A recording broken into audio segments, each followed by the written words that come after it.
లో ఆక్సిజన్ లెవెల్ని 2 రకాలుగా ఇంక్రీజ్ చేయొచ్చు. ఒకటి యోగా ఎక్సర్సైజ్ ద్వారా, ఇంకొకటి బయోమాగ్నెటిజం ద్వారా. రెండిట్లో ఏదో ఒకటి చేసి తీరాలి. యోగా ఎక్సర్సైజ్ చేయడం అనేది కోట్లాది మందికి తెలుసు, కానీ అది చెయ్యరు. నిద్రపోవడం అందరికీ ఇష్టం, కానీ బైఫాల్ట్ నిద్రపోకుండా ఎవరు ఉండలేరు. సో మా 3/6, 5.5/6 సైంటిఫిక్ బయో మ్యాట్రసెస్ లో నిద్రపోండి. ఎండ్ రిజల్ట్ ని మాత్రం చూడండి. బయోమాగ్నెటిజం ద్వారా మీ శరీరంలో బ్లడ్ సర్క్యులేషన్ ని ఇంప్రూవ్ చేసి బై డిఫాల్ట్ శరీరంలో ఆక్సిజన్ లెవెల్ ని ఇంప్రూవ్ చేయడానికి హెల్ప్ చేస్తుంది. దీనివల్ల బ్లడ్ సెల్స్ హెల్తీ అవుతాయి. తర్వాత మనకి రాబోయే ప్రమాదం నుండి కాపాడడానికి హెల్ప్ చేస్తుంది. బయోమాగ్నెటిజం ప్రివెన్షన్ కి పనిచేస్తుంది. మన శరీరంలో 95% రిపేర్ అండ్ మెయింటెనెన్స్ వర్క్ నిద్రలోనే జరుగుతుంది. అందువల్ల ప్రకృతి రాత్రినిచ్చింది మనం నిద్రపోవడానికి. అలాగే మనం నిద్రపోయే సమయంలో హైయెస్ట్ ఆక్సిజన్ లెవెల్స్ కావాల్సి వస్తాయి. ఒకవేళ మీరు బయో మ్యాట్రసెస్ మీద పడుకుంటే మీ బ్లడ్ సర్క్యులేషన్ స్మూత్ అవడానికి అది హెల్ప్ చేస్తుంది. బాడీలో ఆక్సిజన్ లెవెల్స్ ఇంక్రీజ్ అవ్వడానికి అది హెల్ప్ చేస్తుంది. అందువల్ల మీరు ఎప్పుడు బయో మ్యాట్రస్ లోనే పడుకోవాలి. అది మన బ్లడ్ సర్క్యులేషన్ ని కరెక్ట్ గా ఉంచి ఆక్సిజన్ ని ఇంక్రీజ్ చేయడానికి హెల్ప్ చేస్తుంది. మన శరీరంలో ఎన్ని ఆర్గన్ పార్ట్స్ ఉన్నాయో దానికి ప్రపోర్షనట్ లెవెల్లో ఆక్సిజనేటెడ్ బ్లడ్ దొరికితే అది బాగా ఫంక్షన్ చేస్తుంది. మన కిడ్నీకి బాగా బ్లడ్ దొరికితే అది సరిగా ఫంక్షన్ అవుతుంది. ప్యాన్క్రియాస్ కి బాగా బ్లడ్ దొరికితే అది బాగా ఫంక్షన్ అవుతుంది.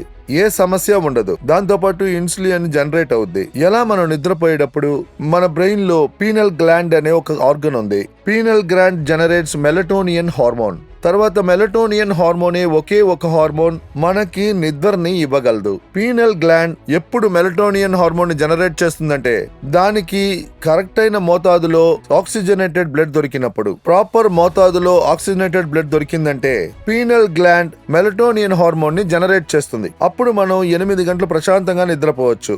ఒకవేళ పీనల్ గ్లాండ్ కి ప్రపోర్షనేట్ ఆక్సిజన్ లెవెల్ దొరకకపోతే అప్పుడు పీనల్ గ్లాండ్ ప్రాపర్ ప్రపోర్షన్ లో మెలటోనియన్ హార్మోన్ ని జనరేట్ చేయదు. అప్పుడు మన నిద్ర చెడిపోతుంది. 2, 3, 4 గంటలే పడుకోగలం. అడల్ట్ బాడీకి మాక్సిమం 8 గంటల సేపు నిద్ర అవసరము. బయోమాగ్నెటిజం మన శరీరాన్ని బ్యాలెన్స్ చేయడానికి హెల్ప్ చేస్తుంది. ఒకవేళ మీరు ఎక్కువసేపు నిద్రపోయినా అప్పుడు మీరు వ్యాధిగ్రస్తులే. తక్కువ నిద్రపోయినా అంతే. బయోమాగ్నెటిజం టాప్ టు బాటమ్ మీ శరీరంలో హెల్ప్ చేస్తుంది. ఎందుకంటే ఇది సర్క్యులేటెడ్ సిస్టమ్ లో పనిచేస్తుంది. శరీరంలో ఆక్సిజన్ ఇంక్రీజ్ అవుద్ది. అప్పుడు మన శరీరం బ్యాలెన్స్ అవుద్ది. బ్లడ్ సెల్స్ హెల్తీగా ఉంటాయి. మన శరీరంలో నేచురల్ గానే సెల్ఫ్ హీలింగ్ కెపాసిటీ ఇచ్చింది. ఫర్ ఎగ్జాంపుల్ ఒకటి చెప్తాను.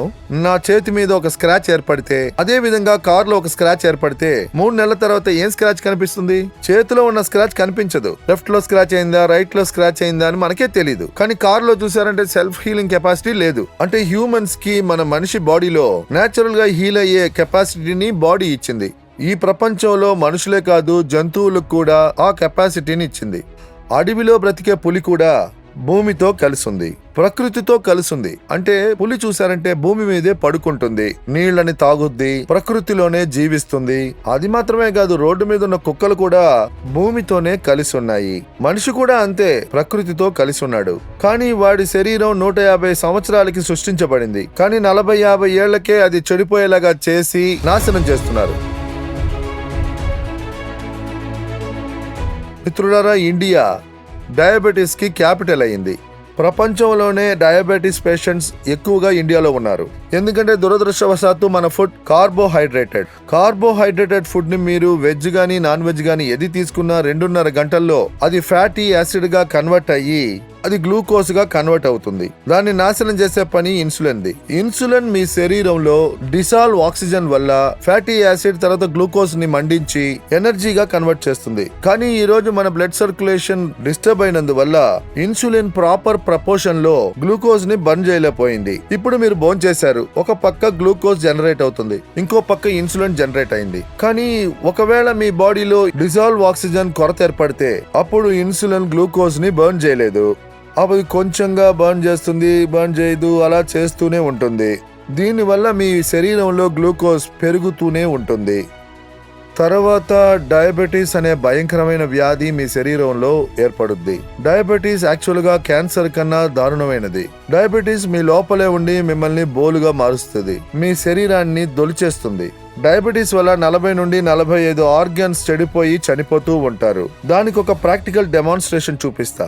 ఇన్సులిన్, గ్లూకోజ్, తర్వాత ఆక్సిజన్ ముఖ్యత్వం ఏంటో చూపిస్తాను. ఇక్కడ టేబుల్ మీద నేను ఒక క్యాండిల్ ఉంచాను. దాంతో నేను మీకు ఈ డెమాన్స్ట్రేషన్ చూపిస్తా. మీరు బాగా చూడండి, నేను ఏం చేస్తున్నానో గమనించండి. ఈ ఎక్స్పెరిమెంట్ ని మనం స్కూల్లో కూడా చేసాం. ఇప్పుడు నేను ఈ క్యాండిల్ ని వెలిగిస్తున్నాను. ఇప్పుడు ఈ క్యాండిల్ వెలుగుతుంది. ఈ క్యాండిల్ బాగా వెలుగుతుంది. ఇప్పుడు నేను దీని మీద ఈ గ్లాస్ ని బోర్లో పెడతాను. మీకు తెలుస్తుంది శరీరానికి ఆక్సిజన్ ఎంత ముఖ్యమో. నేను ఇప్పుడు ఏం చేస్తున్నాను, ఈ క్యాండిల్ మీద ఈ గాజు గ్లాసుని మూస్తున్నాను. ఇప్పుడు తర్వాత ఏం జరుగుతుందో చూడండి.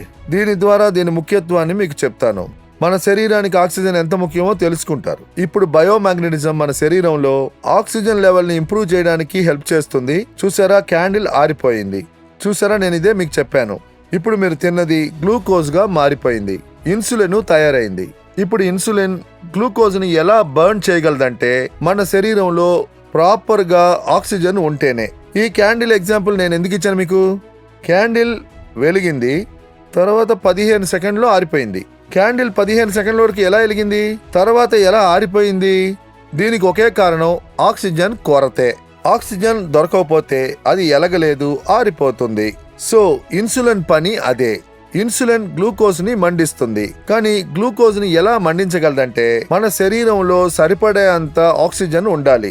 ఇప్పుడు బయోమాగ్నెట్ ఏం చేస్తుంది, మన శరీరంలో ఉన్న బ్లడ్ సర్క్యులేషన్ ని ఇంప్రూవ్ చేసి శరీరంలోని డిజాల్వ్ ఆక్సిజన్ ని ఇంక్రీజ్ చేస్తుంది. అప్పుడు ఇన్సులిన్ పెరుగుద్ది, ఇక్కడ గ్లూకోజ్ పెరుగుద్ది. అప్పుడు సరైన మోతాదులో ఆక్సిజన్ దొరికిందంటే అప్పుడు ఇన్సులిన్ గ్లూకోజ్ ని ఈజీగా బర్న్ చేసి దాన్ని కన్వర్ట్ చేస్తుంది. ఆ తర్వాత శరీరంలో డయాబెటీస్ అనే వ్యాధే ఉండదు. ఎందుకంటే డయాబెటీస్ చాలా భయంకరమైన ప్రమాదకరమైన వ్యాధి. సో ఈ ఎగ్జాంపుల్ మీకు అర్థమైంది అనుకుంటాను. శరీరంలో ఆక్సిజన్ అవసరం చాలా ముఖ్యం. మన శరీరంలో ఉన్న బ్లడ్ సెల్స్ ఆక్సిజన్ వల్లే బ్రతికున్నాయి. సో ఇదే ఆక్సిజన్ ముఖ్యత్వం.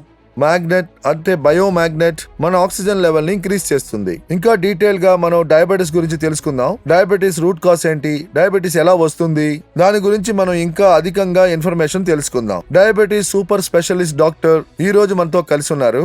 ఇండియా డయాబెటిక్ క్యాపిటల్ గా మారిపోయింది. ఈ రోజు మనం ఇది తెలుసుకుందాం. Hyper tension patients, diabetic patients ఉంటారు. వాళ్ళల్లో అలసట ఉంటుంది. ఆ అలసట ఎందువల్ల ఏర్పడుతుందంటే వాళ్ళ యొక్క క్యాపిలరీస్, వాళ్ళ యొక్క వెయిన్స్, వాళ్ళల్లో ఆర్టరీస్ ఉంటుంది, అందులో బ్లాక్స్ ఉంటాయి.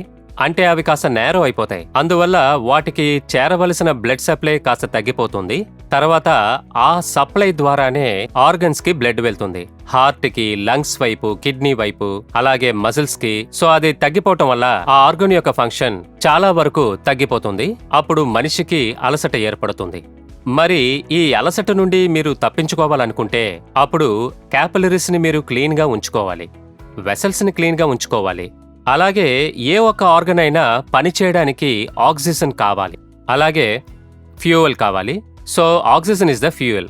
మరి అది గనక మీకు దొరకపోతే ఆర్గన్ పనిచేయదు. మరి ఈ విధంగా డయాబెటీస్, అలాగే ఇంక్రీస్ అయిన ఇన్సులిన్,